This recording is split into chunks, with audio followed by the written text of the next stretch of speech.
Hello,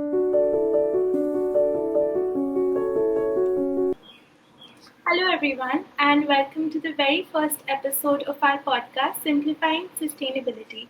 I'm Anubha Bathla, founder of Neti.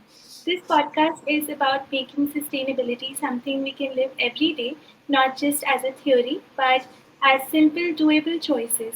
And to begin this, I'm joined by someone I greatly admire, Lieutenant Colonel Ashok Chaudhury. With years of leadership experience and now deep involvement in sustainability, his perspective blends discipline with practicality in a way I think all of us can learn from. Today, we're exploring the big, often scary question: are we too late to save the planet? And I hope you take away clarity on where we stand, what really matters, and how each of us fit into this bigger picture. So, thank you so much for joining. And let me start with that big question. Many people feel that we have already crossed the line, that climate change is irreversible. So, are we too late? Thank you, Anubha. It's true that humans have already changed the climate in ways that won't be reversed in our lifetime.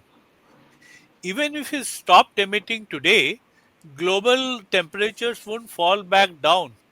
They would flatten within a few years and then stay elevated for centuries. But here's the hopeful part: it's not too late to avoid the worst. Every fraction of a degree we prevent means fewer disasters, less suffering, and more resilience. The actions we take in the next decade will decide whether we face chaos or manage a difficult but livable future. So it's not a lost cause, but the urgency is real. When we look globally, though the story feels very unfair, countries like India didn't cause most of these problems, yet we face some of the harshest impacts. Could you break down that imbalance for us? Absolutely. Developed countries like US and Europe are historically responsible for most emissions. In fact, the USA alone accounts for about 25% of historical carbon dioxide. India's share is just around 5%. Their growth relied on fossil fuels, but costs are now paid by some countries like ours through rising seas, erratic monsoons, droughts, and heat waves. At the same time, India cannot escape responsibility either. Our per capita emissions are low, around 2 tons per person, compared to 14 or 15 in the US. But overall, we are now the third largest emitter. That's because we still depend heavily on coal and our cities are struggling with air pollution, waste, and deforestation.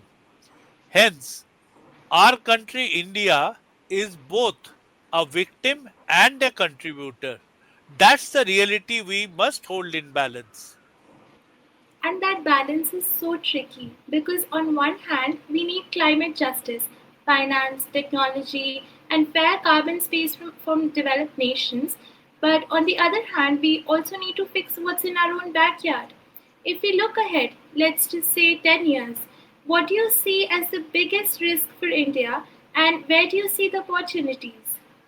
The risks are serious: rising heat, floods, erratic rainfall, all of which are hitting our farmers, coastal communities, and urban poor are the hardest hit. We could see food insecurity, economic shocks, and health crisis if we don't adapt quickly. But the opportunities are very strong.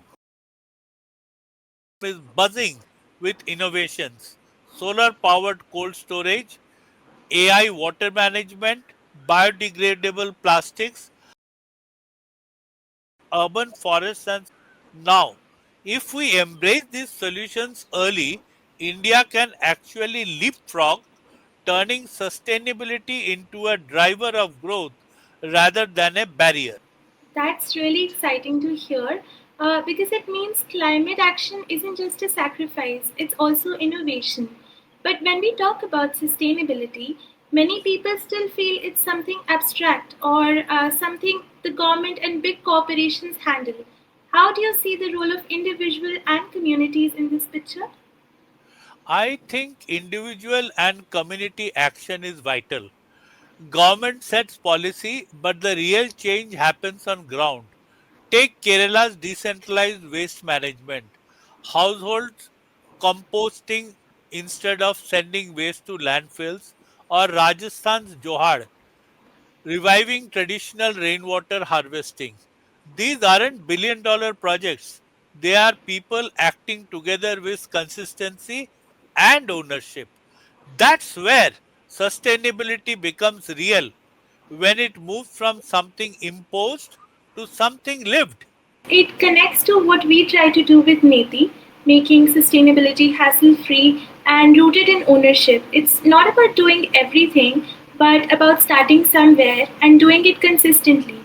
So, if there's one thought that you would like to leave our listeners with today, what would it be? I would say this: it's not too late, but the window is closing. Developed nations must step up. Yes, but India must also put its own house in order. Sustainable development isn't a luxury anymore, it's survival. Every action from global policy to household behavior will count. Thank you so much, sir. And to everyone listening, here is our takeaway. Climate change isn't just a distant headline, it's here, it's unfair, but it's not hopeless. India stands at a crossroad, and what we choose today will shape our future. I hope this episode left you with clarity and maybe even motivation to take your first step. This is Anubha. Thank you for listening and see you in the next episode.